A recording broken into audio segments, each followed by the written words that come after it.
Often people would talk about walking meditation. Okay. Um, the way I learned, because I did some labyrinth training. So this is a very old pattern. It's in Church Cathedral. There it is. And it was put into the cathedral around 1198, I think. So it's a medieval pattern essentially, but labyrinths So go where way back. is the cathedral here or is it somewhere France. else? Yeah, France, Chartres. Do you know And where in France? Or? Chartres Cathedral. That's a place, right? Yeah. Oh, yeah. okay. And the way I learned about walking it is it has three parts, so it's only one path. So you don't have to make any decisions, you just follow the path to the center.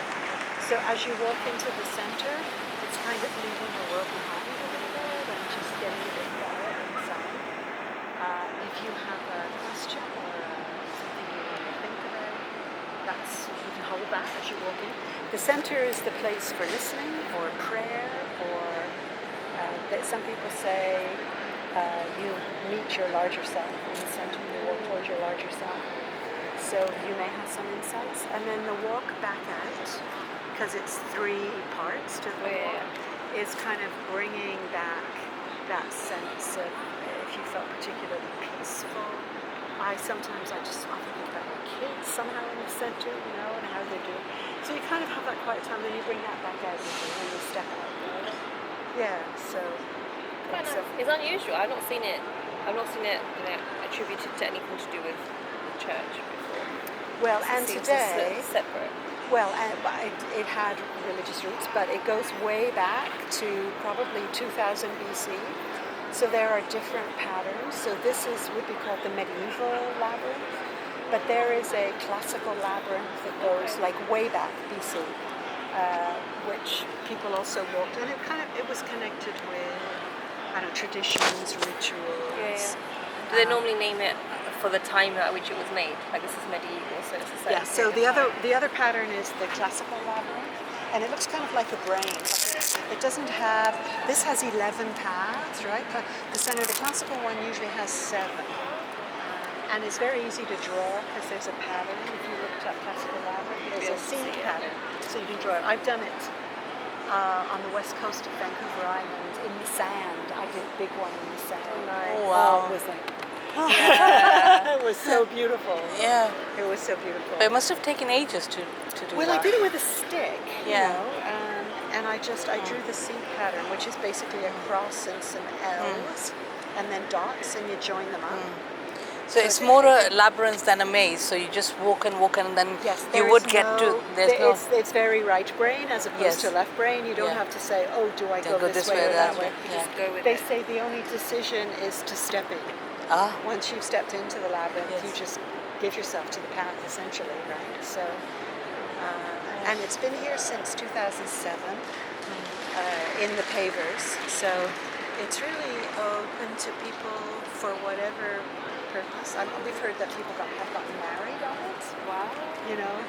When my younger son got married, he said, Mom, can you do like a little labyrinth that we could walk as part of to symbolize our lives, the path of our lives. So right before the wedding, I was crawling around on the floor with shells and pebbles.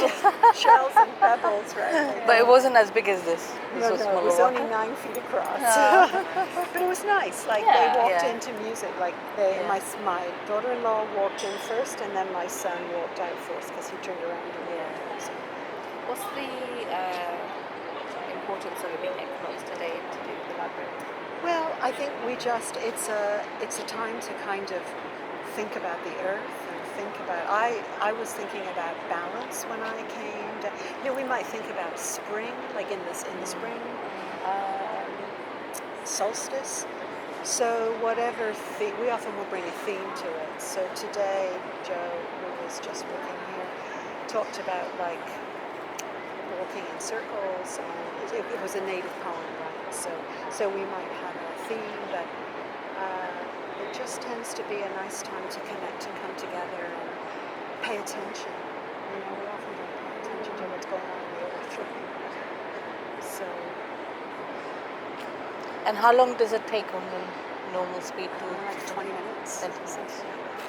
depending on how long you stay in the center, people always walk at their own pace. Yeah. So if you're, I mean, this is such a big labyrinth, but I've facilitated labyrinths that are much smaller.